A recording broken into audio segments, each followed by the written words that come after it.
할렐루야. 예수 그리스도 이름으로 하나님 말씀 함께 나누는 시간 갖도록 하겠습니다. 이 시간 같이 은혜 나누실 말씀 사무엘상 19장 1절에서 24절까지 말씀이 되겠습니다. 제가 낭독하겠습니다. 사울이 그 아들 요나단과 그 모든 신하에게 다윗을 죽이라 말하였더니 사울의 아들 요나단이 다윗을 심히 기뻐하므로 그가 다윗에게 고하여 가로되 내 부친 사울이 너를 죽이기를 꾀하느니라. 그러므로 이제 청하노니 아침에 조심하여 은밀한 곳에 숨어 있으라.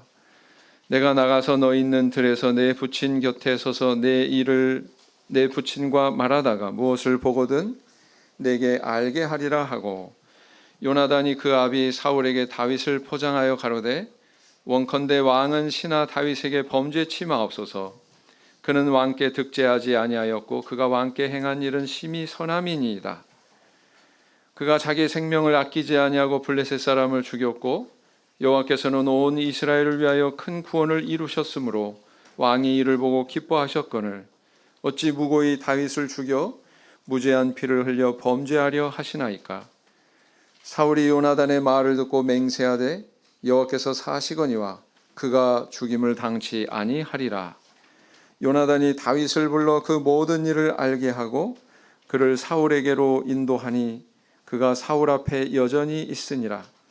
전쟁이 다시 있으므로 다윗이 나가서 블레셋 사람들과 싸워 그들을 크게 도륙하매 그들이 그 앞에서 도망하니라. 사울이 손에 단창을 가지고 그 집에 앉았을 때에 여호와의 부리신 악신이 사울에게 접하였으므로 다윗이 손으로 수금을 탈 때에 사울이 단창으로 다윗을 벽에 박으려 하였으나 그는 사울의 앞을 피하고 사울의 창은 벽에 박힌지라.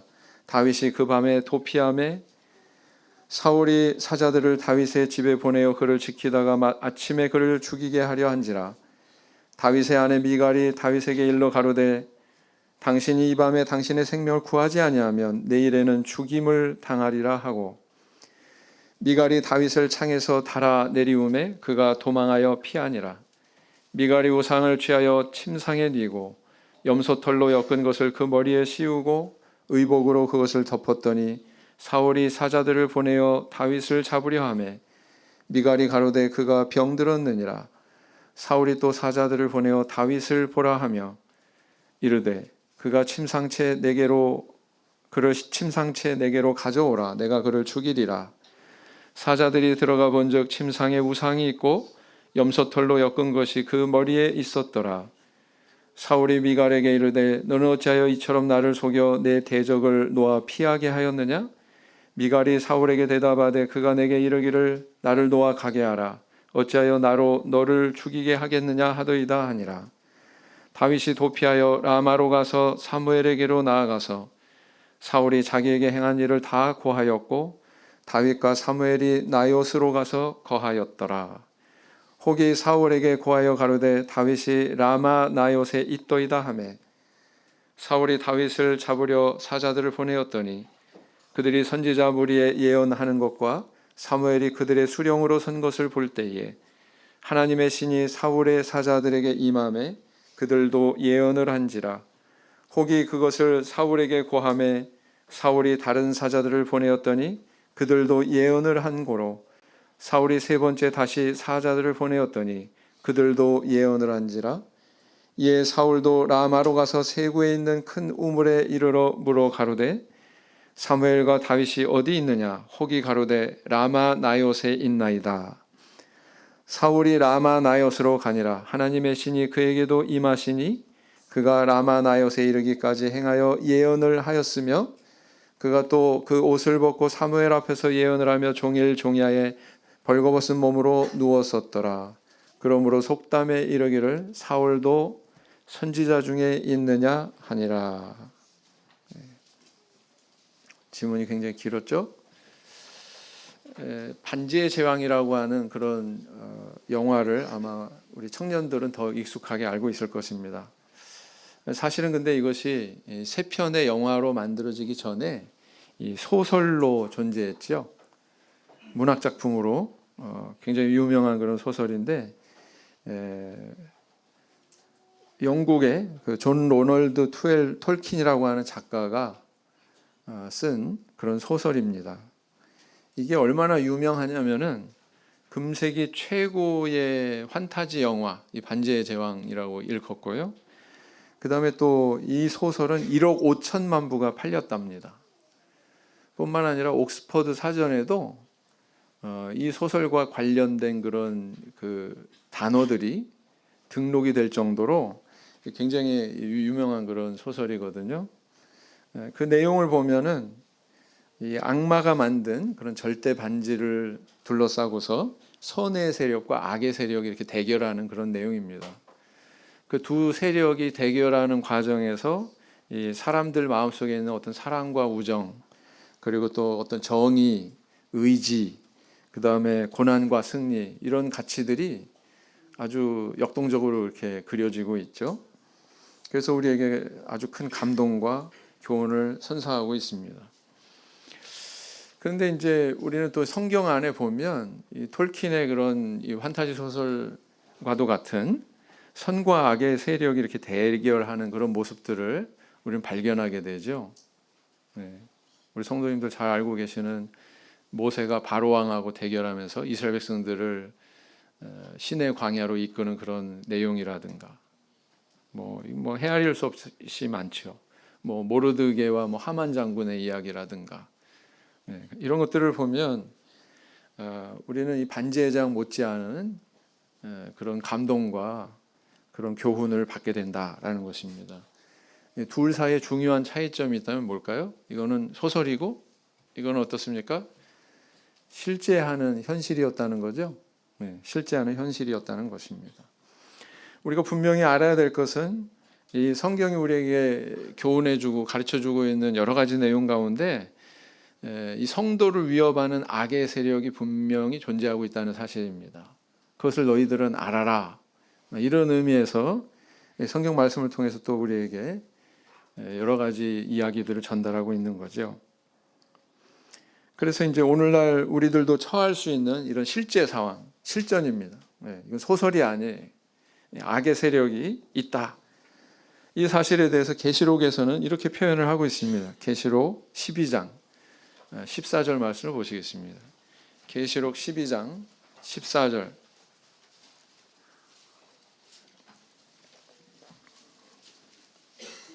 계시록 12장 14절 같이 읽겠습니다. 시작. 그 여자가 큰 독수리의 두 날개를 받아 광야 자기 곳으로 날아가 거기서 그 뱀의 낯을 피하여 한 때와 두 때와 반 때를 양육받음에 그랬어요. 여기서 뱀은 뭘 상징하죠? 마귀를 상징하고 있습니다. 자, 여자는 뭘 상징하고 있습니까? 성도 또는 성도들의 모임인 교회를 가리키고 있다. 교회를 상징하고 있다. 이렇게 볼 수가 있습니다. 하나님이 택하신 이 교회와 마귀와의 이런 영적 전쟁의 상황이 우리에게 지금 주어져 있다라는 것을 이렇게 비유적으로 기록을 하고 있는 것이죠. 그래서 우리는 이것을 분명히 인식하고 있어야 된다. 우리는 바로 이런 현실 속에 있다라는 것입니다. 눈에 보이지는 않지만 우리가 잘 느낄 수는 없지만 그것이 실제하고 있다라는 사실을 우리 성도님들은 아셔야 된다는 거예요. 마귀의 최고의 목표 뭘까요? 하나님의 백성, 물과 성령으로 난 하나님의 백성을 천국에 못 가게 방해하는 것. 자기와 같은 불구덩이에 지옥에 떨어지게 하는 것. 이게 이제 목표란 말이에요. 그래서 이런 마귀의 활동이 있기 때문에 우리에게 불가피하게 주어지는 시련과 고난이 있을 수 있다라는 것입니다. 그렇게 위험한 상황이지만 우리 하나님께서는 이 말씀을 통해서 우리가 천국에 이르기까지 우리를 지켜주시겠다고 이렇게 약속하고 있습니다. 어느 정도까지요? 어느 정도까지? 눈동자같이 이렇게 보호하신다고 말씀하고 있습니다. 오늘 우리 성도님들은 이런 현실에 대해서 영적 전쟁의 상황에 대해서 인식하고 살아가고 계십니까? 그리고 또 그것에 대해서 하나님께서 우리에게 보여주시고자 하시는 그런 위로와 인도와 지도의 길을 우리가 발견하고 있나요? 그래서 이제 오늘은 다윗을 죽이라고 하는 이런 사울 왕의 노골적 명령에도 불구하고 살해 위협에서 그를 보호하셨던 이 하나님의 보호의 손길을 한번 살펴보고, 그 손길이 오늘날 내게도 베풀어질 수 있는 손길이다, 다른 성도들에게 또 임하는 손길이다 생각하고 깨닫는 그런 시간을 가지고자 합니다. 자, 우리는 전 시간에 앞장에서 사울왕의 간교한 살해 음모를 목격했었죠. 왕의 부마가 되는 조건으로 이미 자격이 있었는데 새로운 조건을 내세우게 되죠. 그것은 바로 블레셋 족속에 가서 사람들을 죽이고 그 사람들의 양피를 베어와라, 생식기계의 그 포피를 베어와라, 이런 요구를 했다는 것입니다. 골리앗을 상대하는 것도 굉장히 위험천만한 상황이었지만 이 블레셋 사람들의 양피를 베어오는 일도 못지않게 위험한 그런 상황이었다, 이렇게 말씀을 드렸습니다. 그러나 그런 요구에도 불구하고 다윗은 왕의 요구대로 다 이행을 했고 결국은 왕의 부마가 되지요. 게다가 왕의 부마가 될 뿐만 아니라 다윗이 백성들 앞에서 그 이름이 더욱더 존귀하게 되는, 사울이 기대한 것과는 전혀 반대 방향의 그런 결과를 가져왔다, 이렇게 말씀을 드렸습니다. 자, 그런데 이제 오늘 본문에서는 어떤 내용을 다루냐면, 이제 사울 왕이 노골적으로, 뭐 체면이고 뭐가 없어요. 그냥 노골적으로 야, 다윗을 죽여라, 직접적인 그런 명령을 내리고 본인이 또 직접 나서기도 하고 그런 모습을 보여주고 있다는 것입니다. 자, 이쯤 되면은 다윗의 목숨은 어떻게 표현할 수 있을까요? 그야말로 풍전등화, 그죠? 뭐 시간 문제지, 죽는 거는 이건 뭐 명확관한 그런 미래사다, 이렇게 볼 수 있지 않았습니까? 그런데 참 놀랍게도 하나님의 기묘하신 섭리와 또 평상시에는 생각할 수 없는 기묘한 그런 비상조치로 다윗이 죽지 않고 이렇게 살게 되는 그런 결과를 우리는 보게 되죠. 이런 하나님의 보호의 손길을 체험한 다윗이 시편에서 이렇게 노래하곤 합니다. 시편 17편 7절에서 9절 말씀을 보시겠습니다. 시편 17편 7절에서 9절 말씀을 보시겠습니다. 시편 17편 7절에서 9절 말씀 보시겠습니다. 읽어보실까요? 시작. 죽게 피하는 자를 그 일어나 치는 자에게서 오른손으로 구원하시는 주여, 주의 기이한 인자를 나타내소서. 나를 눈동자같이 지키시고 주의 날개 그늘 아래 감추사 나를 압제하는 악인과 나를 에워싼 극한 원수에게서 벗어나게 하소서. 다윗이 이런 노래를 했다는 거예요. 다윗은 간구하기를 뭐라고 간구하고 있습니까? 나를 눈동자같이 지키사, 이렇게 간구하고 있습니다. 인간의 신체 중에서 눈은 도대체 얼마나 섬세하게 보호되는 기관인가, 도대체 얼마나 섬세하길래 이렇게 표현하고 있을까요? 흔히 속담에 이르기를 뭐라고 그래요? 몸이 1000냥이면 눈은 900냥이다, 이런 말 있지 않습니까? 눈이 그만큼 소중하다는 거죠. 그래서 그런지 하나님께서는 이 눈을 보호하기 위해서 우리 인체에 여러 가지 기관들을, 장치들을 해놓으셨어요. 첫 번째로 뭐가 있습니까? 겉눈썹이 있습니다. 그래서 비가 내리고 그러할지라도 이게 흘러가지고 눈으로 직접 향하지 않습니다. 여기 딱 걸려가지고 옆으로 흐르죠. 물론 문신하신 분들은 그런 효과가 없습니다. 그냥 자연스러운 게 좋은 거예요. 하나님께서 주신 대로 그냥. 네. 자, 그 다음에 이제 또 둘째로는 속눈썹이 있습니다. 속눈썹. 이거 뭐 남한테 예쁘게 보이기 위해서 뭐 마스카라 올리고 그런 용도가 아니에요. 이게 뭡니까? 이거는 용도가, 예? 이 미세한 그런 먼지, 눈에 잘 보이지도 않는 그런 먼지가 눈에 이렇게 침입하는 것을 방어하기 위해서 이게 있는 거예요. 이 속눈썹이라고 하는 게. 그 다음에 이제 또 세 번째로는 뭐가 있냐면은 눈꺼풀이 있습니다. 눈꺼풀. 이 눈꺼풀은 인체 중에서 가장 그 얇은 피부에 해당이 되거든요. 이게 1분에 23회에서 27회 깜빡이 납니다. 23회에서 27회. 굉장히 많죠? 네. 끊임없이 계속 깜빡이는 거예요. 예. 그리고 깜빡이는 속도도 엄청나게 빠릅니다. 0.019초. 예. 그러니까 정말 빛처럼 빠른 속도로 깜빡이고 있습니다. 그래야 이제 이 안구가 지켜진다는 거죠. 그 또 하나가 있습니다. 이 안구가 눈꺼풀이 이렇게 한번 깜빡일 때 눈물로 코팅을 해줘요. 눈물로. 근데 눈물도 증발이 되니까 물이잖아요. 증발이 되니까요.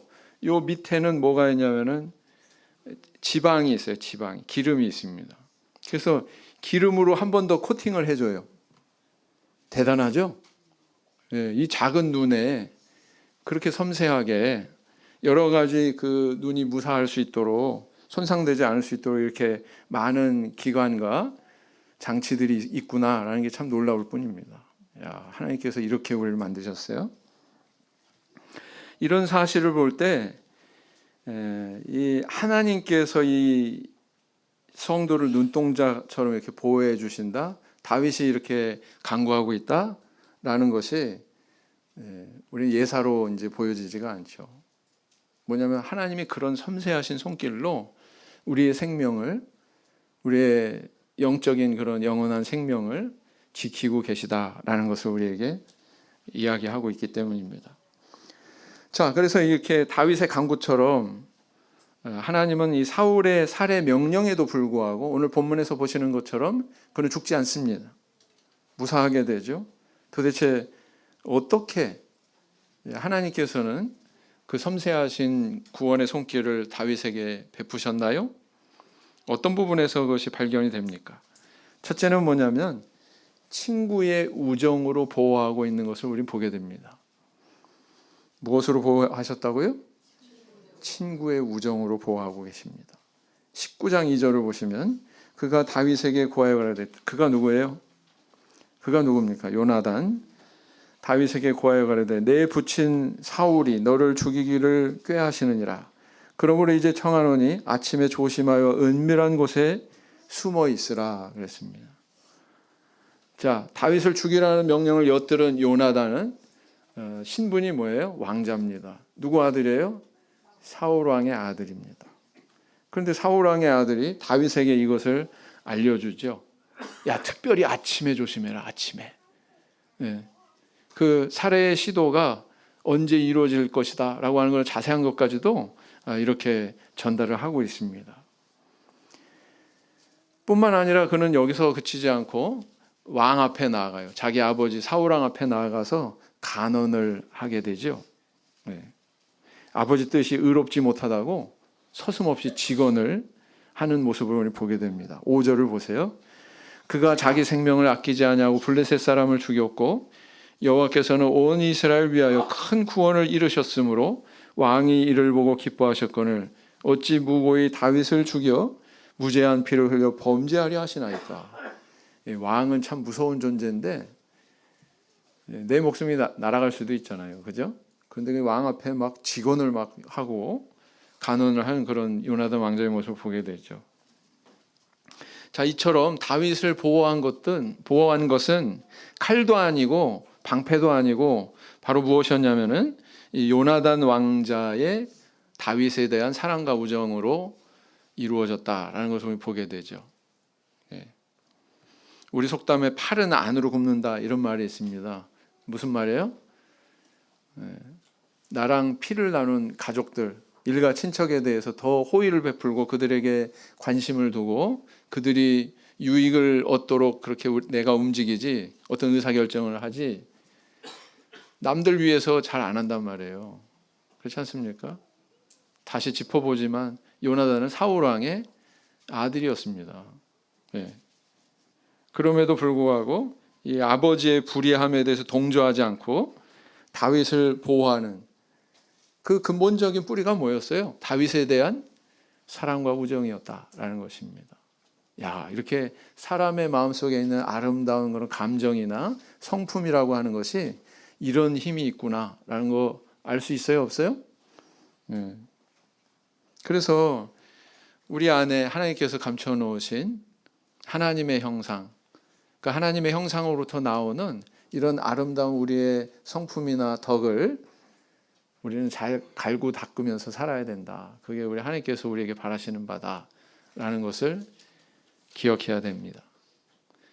일본 도쿄올림픽 스타디움을 이제 건축할 때 일인데요. 이것을 건축하려면 이제 도시 한켠에 있는 집들을 여러 채 허물어야 됐다고 합니다. 그런데 어떤 한 가옥의 지붕을 이제 막 제거하려고 하는데 거기에 이제 한 동물이 발견이 됐어요. 뭐냐면 도마뱀. 도마뱀이 못에 이렇게 탁 꼬리 부분이 찍혀가지고 그 자리에 있는 거예요, 지붕에.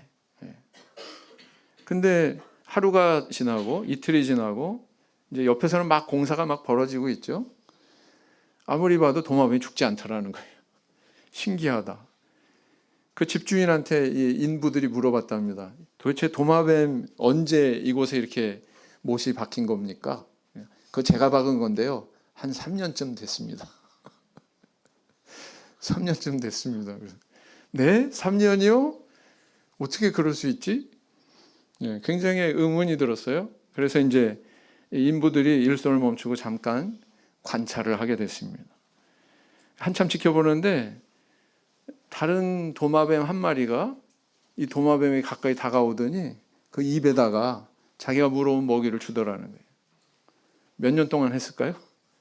3년 동안 했다는 거예요. 야, 미물에게도 이런 성향이 있구나. 미물에게도 이런 자기 친구 긍휼히 여기는, 모르겠어요. 여기가 뭐 아담과 이브인지 아담 도마뱀, 이브 도마뱀인지 모르겠는데 이런 성향이 있구나. 뭐 우리 짐승에게도 많이 발견이 되죠. 소도 자기 새끼가 뭐 먹기 전에는 엄마 소가 입도 안 된다고 그러잖아요. 그죠? 자, 이런 걸 보면 이런 미물에게도 이런 아름다운 성품이 발견이 되는구나. 그 안에 그것이 잠재되어 있구나라는 걸 알 수가 있죠.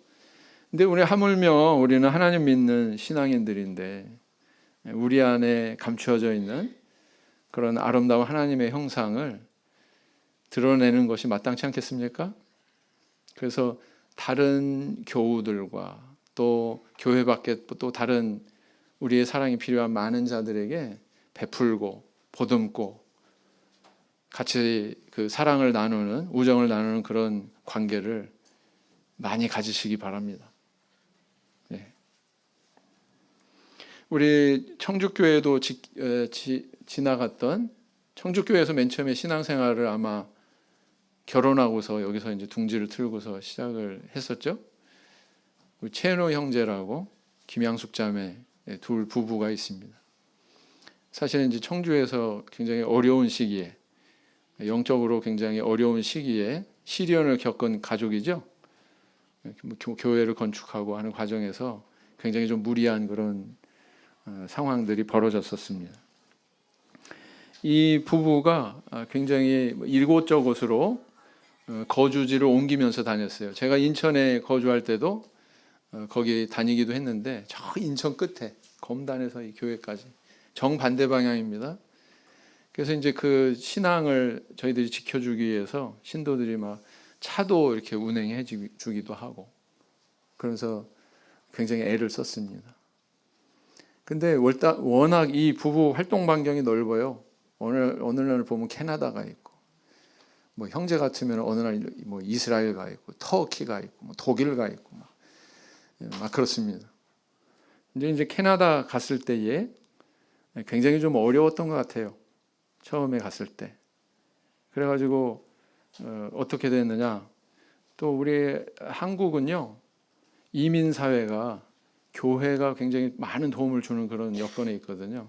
그래서 일반 교회의 도움을 받았습니다. 일반 교회, 우리 참예수 교회가 아니라. 그러다 보니까 이제 여기 마음이 많이 간 거죠. 잘 된 거예요, 위기예요? 육신적으로는 잘 됐죠. 형통하고 뭐 직업이 구해지고 뭐 집이 구해지고 뭐 그러면 형통한 거 아니에요? 그러나 영적으로 보면 어때요? 굉장히 위태한 거죠. 그래서 몇 년을 거기서 살았어요. 일반교회 출석했습니다. 그래서 이제 거기서 신앙생활을 하다가 우리 교회 신앙이 이제 점점 퇴색해 버리고 말았어요. 네. 근데 나중에 이제 그런 우여곡절을 다 겪고 다시 이제 한국으로 돌아오게 됐는데 마음에 이제 다 상실해 버린 거예요, 우리 신앙을. 근데 같은 나이에 같은 또래의 그 우리 자매님 두 분이 계셨어요. 한 분은 집사님이고 한 분은 그 친구인데, 한 분은 동북교회고 한 분은 용인에 살고 계십니다. 근데 어떻게 만나겠어요? 또 이 양숙자매님 같은 경우에는 저기 무주 이제 친정에 와서 이렇게 사는데 어떻게 만나겠어요? 쉽게. 어떻게 신앙을 회복하게 하겠어요? 근데 요즘엔 참 문명이 발달해서 우리에게 좋은 그런 유익도 많이 주지요. 줌으로 만난 거예요. 이 세 분이 줌으로. 줌 아세요? 네. 그 스마트폰으로 이제 켜놓고서 서로 얼굴 보면서 대화하면서 정기적으로 일주일에 한 번씩 그렇게 만나면서 권면하고 가르치고 그래가지고 결국은 신앙을 다시 회복했습니다. 대단하죠? 정말 기적 같은 일이에요. 어느 날 제가 정보출판부 맡고 있을 때 대전에 총회 사무실에 나타났는데 윤득도 목사님, 박노건 목사님, 그리고 이 셋이서 그 자매님을 앞에 앉혀놓고 그간의 모든 간증을 다 듣고 하루 왼종일 걸렸습니다. 그리고 또 그것에 대해서 이 세 분 목사님이 돌아가면서 권면의 말씀 또 다 드리고, 그래서 지금은 전주로 나가고 있어요. 때로는 대전으로 나오기도 하고요. 무주에서 가까우니까. 딸이 이제 학교 다니고 있는 전주에 가기도 하고. 그래서 막 그날 눈물 펑펑 쏟으면서 참 제가 너무나도 방황이 컸다고, 지금은 집으로 다시 돌아온 것 같다고 그렇게 간증을 했습니다. 곰곰이 생각해 보면 이 두 분 친구의, 한 분 집사, 다른 한 분 자매님, 두 분 친구의 이런 그 우정과 사랑이 없었다면 어떻게 이 자매의 이런 영적인 생명이 지켜질 수 있었을까, 그런 생각이 들거든요. 우정이라는 게 이렇게 중요한 거구나, 사랑이라는 게 이렇게 중요한 거구나, 그런 생각을 해보게 됩니다. 우리 성도님들 나누는 그런 사랑과 우정은요 절대로 헛되지 않습니다. 문고리 신방도 이것도 그런 일종이죠. 갖다가 뭐 문고리에다가 단순한 거 걸어놓고 이분이 이것을 호의적으로 받아들일지, 예? 아니면은 뭐 귀찮게 여길지 사실 잘 확인이 안 되잖아요. 근데 하나님께서 열매 맺게 해주셨잖아요. 네? 열심히 나오고 계시잖아요, 지금 한 분이. 네? 오늘은 안 보이시네. 있어요? 여기 숨어 계셨네. 제가 노안이 와가지고요. 참 얼마나 기쁜 일인지 몰라요. 네. 그런 사랑이 없고 우정의 마음이 없다면 어떻게 그게 지속이 될 수 있겠어요? 여기에 이렇게 큰 힘이 있구나. 그 힘을 믿으시고 우리 성도님들도 같은 길을 가시는 저와 우리 성도님들 되시길 원합니다. 네. 두 번째는 뭐냐면 여인의 사랑으로 보호하셨다라는 것입니다. 사무엘상 19장 12절을 보세요. 사무엘상 19장 12절. 미갈이 다윗을 창에서 달아 내리우매 그가 도망하여 피하니라. 미갈이 도대체 이 아버지 사울 왕의 의도를 어떻게 알았지? 여기에 대해서 성경은 우리에게 가르쳐주고 있지 않습니다. 근데요, 이 여성들은 남성과는 좀 다른 특유의 어떤 그런 직감, 예감 이런 게 좀 뛰어난 점이 있습니다. 그건 인정합니다. 저도 살아가면서 그런 것 같더라고요. 네. 그런 게 있어요. 아마 병사들의 어떤 낌새나 뭐 주변에 돌아가는 상황이나 분위기를 보고서 이 미갈이, 다윗의 아내죠, 미갈을 딱 알아차렸던 것 같아요. 그래가지고 살해 위협에서 벗어나도록 창으로 이렇게 달아 내리게 되는 거죠. 본래는 사울이 이 미갈을 어떻게 사용하려고 했어요? 좀 표현이 이상하죠, 그죠? 미갈을 어떻게 활용하려고 했습니까? 활용도 이상하네. 다윗을 죽이는 미끼로 사용하려고 했던 거예요, 사실은. 이렇게 결혼시켜가지고 어느 순간에 내가 죽여야 되겠다. 근데 그랬던 미갈이 지금 어떻게 하고 있습니까? 다윗의 생명을 오히려 보호하고 감싸고 돌고 있죠. 도피시키고 있지 않습니까? 그래서 이 다윗은 이 미갈이라고 하는 여인의 사랑으로 인해서 이렇게 보호되고 있다라는 것을 발견하게 됩니다. 이처럼 하나님께서는 친구의 우정이나 사랑뿐만 아니라 여인의 사랑도 다윗을 지키는 보호막으로 활용하고 계신 것을 우리 보게 되죠. 근데 성경 안에 보면 다른 때에 다른 사례 속에서도 이런 모습을 발견하게 하고 있다라는 겁니다. 대표적인 게 이제 모세에게서도 이런 모습이 발견이 되죠. 출애굽기 2장 2절에 보면 어떻게 기록하고 있습니까? 그 여자가 잉태하여 아들을 낳아 그 준수함을 보고 그를 석 달을 숨겼더니. 아니 다른 가정들은 다 그냥 서슬퍼런 바로 왕의 명령에 불가피하게 복종해가지고 아들이 태어나면 다 하수에 던지는데 나일강에 던지는데 참 특별한 그런 모성애를 가졌어요. 그죠? 그 모성애 그것을 통해서 이 모세의 생명이 지켜지지 않습니까? 그 다음에 6절에서 그 바톤이 또 다른 여인에게 옮겨지게 되죠. 2장 6절 열고 그 아이를 보니 아이가 우는지라 그가 불쌍히 여겨 가로되 이는 히브리 사람의 아이로다 그랬어요. 히브리 사람의 아이로다. 노예족 속에 그 악이라는 걸 알아요. 근데 이 바로의 딸의 마음속에 무엇이 있었는지 자기 아들로 삼습니다. 뭐가 있었을까요? 네? 모성애. 역사 기록에 보면 이 여인은 뭐예요? 핫셉수트라고 하는 여인인데 슬아있던 그 딸 아이를 일찍 떠나보내게 됐다. 그렇게 기록하고 있거든요. 아이 잃은 그런 여인의 마음속에 뭐가 있었을까요? 모성애죠. 모성애. 그래서 이 두 여인의 모성애를 통해서 이 모세의 생명이 이렇게 지켜지는 것을 보게 되거든요. 이게 바로 하나님께서 역사하시고 하나님께서 인도하시는 도구구나라는 걸 알 수 있습니다. 사람들 마음속에 있는 아름다운 것들, 사랑이나 우정이나 긍휼지심이나 이런 것들을 하나님께서는 당신의 뜻을 이루시는 도구로 활용하시는구나 라는 것을 우리는 알 수가 있죠. 사단에게는 악한 뜻을 이루기 위한 사단만의 그런 방법이 있어요. 악한 방법이 있습니다. 모세의 생명을 위협한 것은 뭐예요? 바로왕이었죠. 바로왕이 참 인간으로서는 생각할 수 없는 인륜을 저버린 그런 명령을 내립니다. 남자아이가 태어나면 어떻게 하라고요? 하수에 던져버려라. 이게 마귀가 쓰는 방법이라는 거예요. 마귀가 쓰는 방법. 반면에 우리 하나님께서는 그런 방법을 동원하시지 않습니다. 발견되듯이 인간의 마음속에 있는 이런 아름다운 성품이나 이런 성격들을 통해서 그것을 이루고 계시다라는 것을 알 수가 있죠. 그래서 우리 성도들은 세상 살아가면서 마음속에 의로움이 있어요. 선을 추구하는 마음도 있습니다. 그런데 그것을 이루기 위해서는 반드시 방법도 어떠해야 된다? 선해야 된다. 정의로워야 된다라는 것을 우리에게 교훈해주고 있는 것입니다. 이처럼 마귀에게는 마귀의 방법이 있고 하나님께는 하나님의 방법이 있듯이 우리 성도들 악에 속한 방법이 있고 선에 속한 방법이 있다고 하는 것을 기억하시고 하나님께서 우리에게 허락하시는 선한 길을 쫓아가시는 저와 우리 성도님들 되길 원합니다.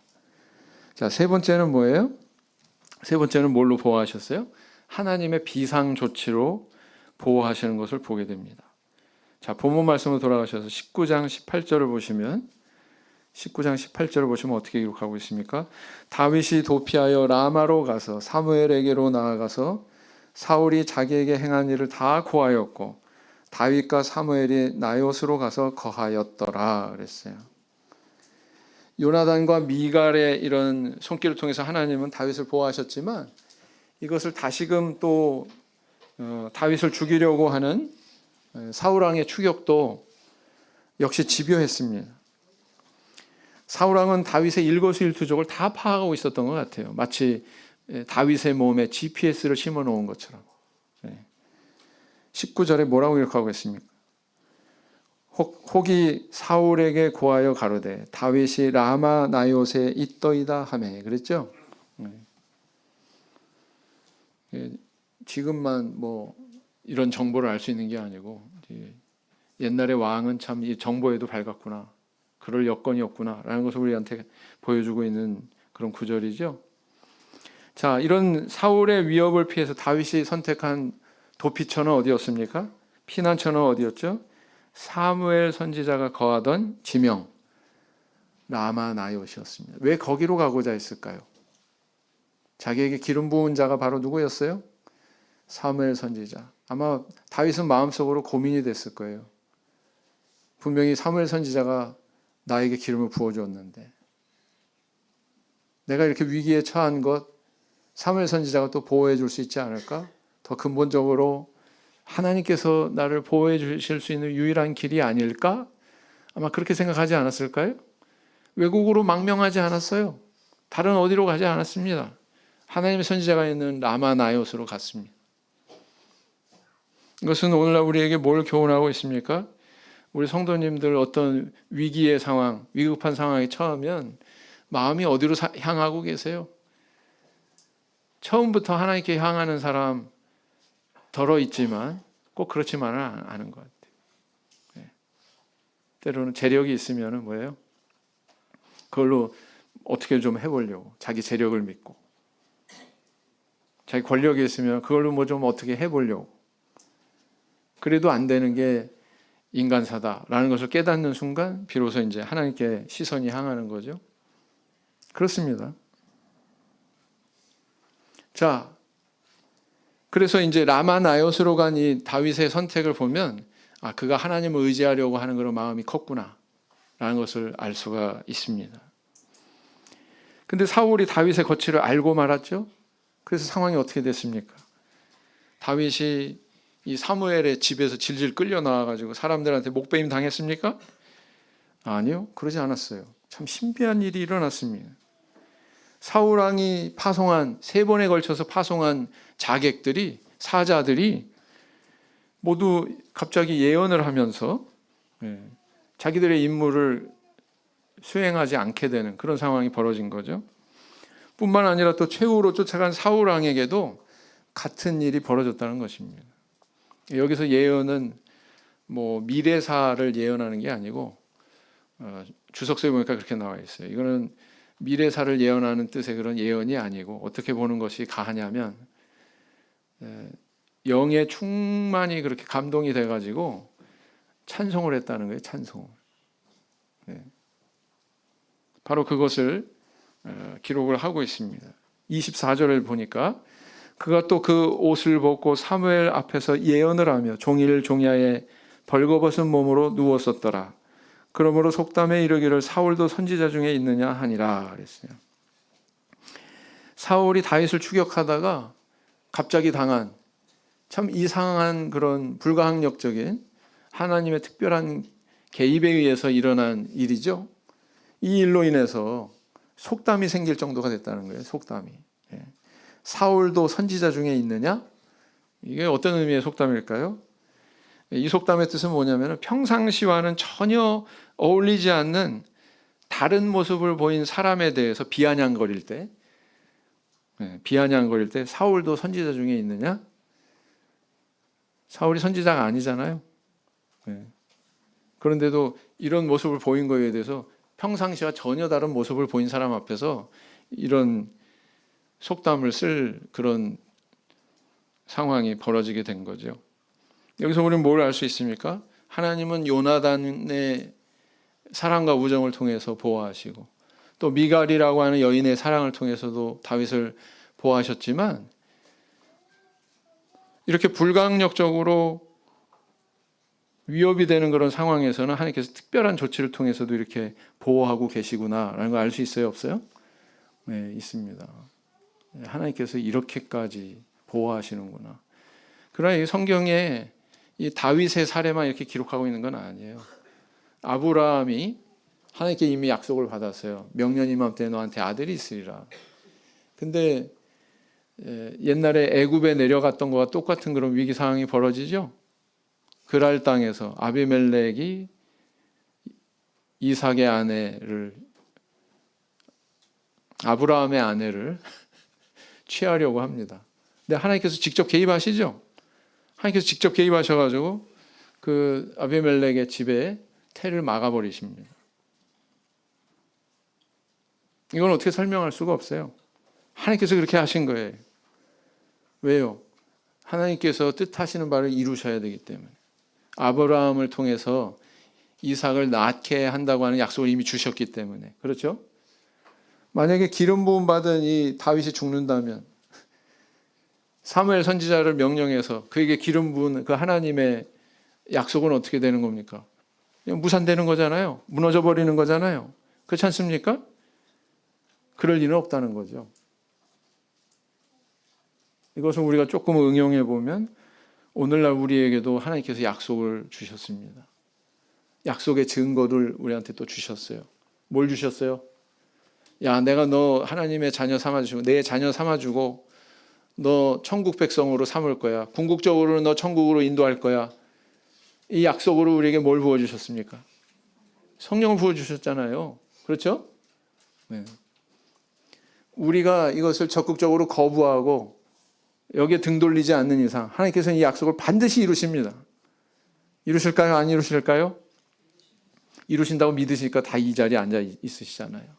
그렇죠? 네, 그렇습니다. 성경은 선언하기를 마귀는 우는 사자같이 삼킬 자를 찾는다고 이렇게 이야기하고 있습니다. 성도가 바로 그런 위협의 상황에 놓여 있다. 이렇게 이야기하고 있습니다. 근데 그것만 이야기하는 게 아니라 우리를 지켜주시겠다고 또 하나님께서 약속하고 계시거든요. 야, 내가 너를 선택하지 않았니? 그리고 그 선택에 대한 약속의 증거까지 너한테 주지 않았니? 그러니까 내가 너를 보호해 줄 거예요. 어떻게 해요? 어느 정도로요? 눈동자같이. 마치 다윗을 보호하신 것처럼 그렇게 우리를 보호하시겠다고 약속하고 계신 겁니다. 믿으십니까? 네. 그 은혜가 우리에게 지속적으로 임하기 위해서 우리가 해야 되는 한 가지가 있습니다. 그건 뭘까요? 잠언 7장 2절을 보시겠습니다. 잠언 7장 2절. 잠언 7장 2절. 잠언 7장 2절.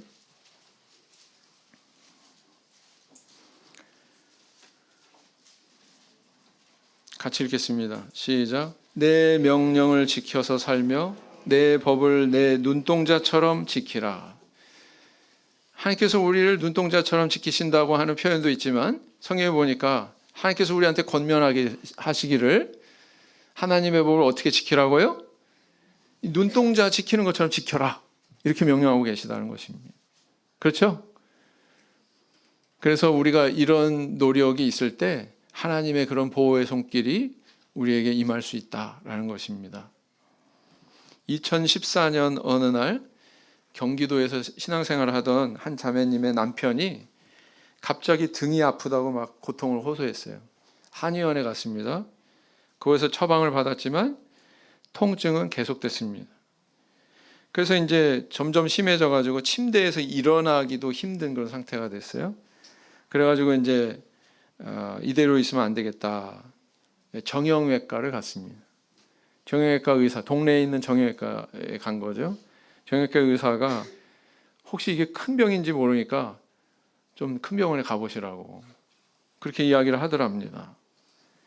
그래서 이제 큰 병원에 예약을 해놓고서 마음이 어땠겠어요?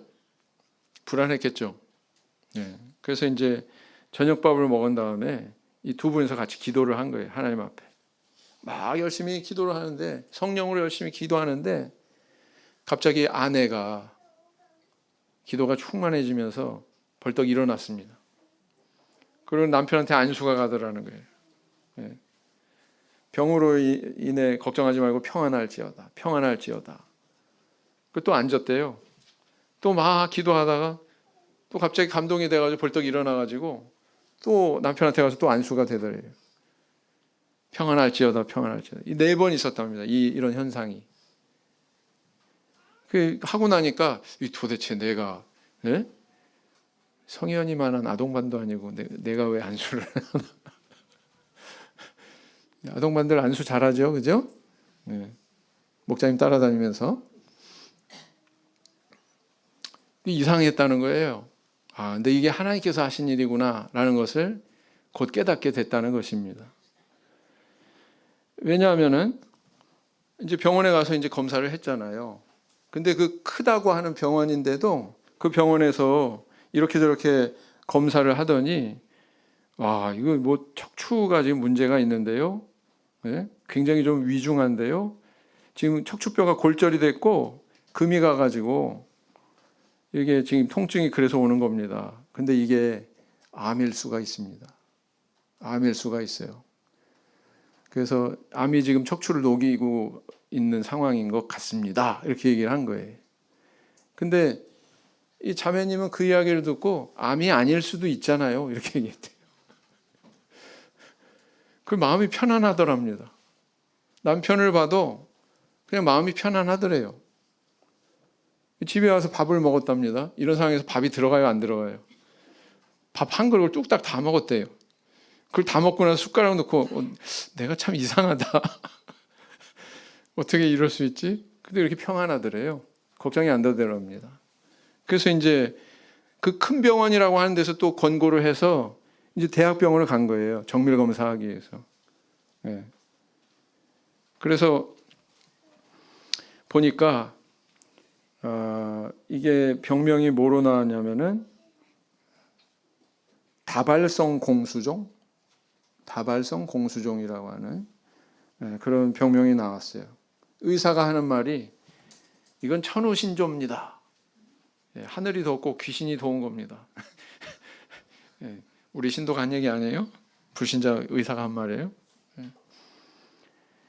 이 병은 척추에서 마비가 시작돼가지고 반신불수가 되는 병입니다. 그러니까 이게 몇 개월 치료 받으시고요. 근본적으로 치료가 되려면 조혈모세포 이식 수술을 받으셔야 됩니다. 이렇게 얘기를 하더래요. 그래가지고 이제 오래지 않아 서울대병원에서 조혈모세포 이식 수술을 받게 되고요. 3개월 이제 항암 치료 후에 이걸 또 받아야 된다고 그러더라고요. 3개월 항암 치료를 먼저 받으셨고 나중에 이식 수술도 성공적으로 이렇게 받으셨습니다. 이미 환갑이 훌쩍 넘은 나이에 수술을 받다 보니 의사들이 불안한 거죠. 근데 다 끝나고 나서 의사들이 하는 말이 아이고 수술이 너무 잘 됐습니다. 그리고 항암 치료도 너무 잘 받으셨습니다.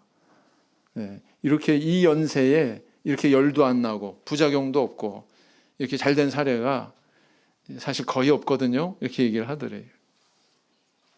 그래서 몇 년간 저희들과 같이 이 땅에서 사시다가 지금 하나님 품에 안기셨습니다. 그간 이분이 이렇게 그래도 짧은 기간 더 사실 수 있었던 것은 교회에서 이렇게 기도하고 격려하고 많은 분들이 그분에 대한 사랑을 품고 함께 해주었기 때문에 이렇게 가능했거든요. 네, 그렇습니다. 우리 다 이런 신앙의 길을 가야 되겠죠? 네, 하나님께서 언제 부르실지 몰라요. 올 때는 순서가 있는데 갈 때는 순서가 없다고 그러죠? 네, 그러나 우리와 사랑을 나누고 우정을 나누고 하나님 믿는 그런 신앙을 나눴던 우리 교우들이 함께한다면 우리는 절대로 절망스럽거나 너무 고통으로만 그렇게 호소하거나 그러지 않을 수 있습니다. 여러분 사랑합니다. 그리고 우리 송 집사님이 동영상 남긴 한 주 만에 그냥 갔잖아요. 마리아회에서. 그죠? 얼마나 기뻐하고 눈물을 흘리면서 이렇게 좋아하시는지 몰라요. 네. 그렇기 때문에 우리가 또 힘 얻을 수 있고 살아갈 수 있는 것 아니겠습니까? 네. 그래서 천국에 이르기까지 하나님께서 우리 마음속에 감춰놓으신 그런 아름다운 것들 다른 사람들과 나누면서 사랑하는 저 우리 성도님들 다 되시기를 예수님 이름으로 기원드립니다. 묵상 기도하시겠습니다.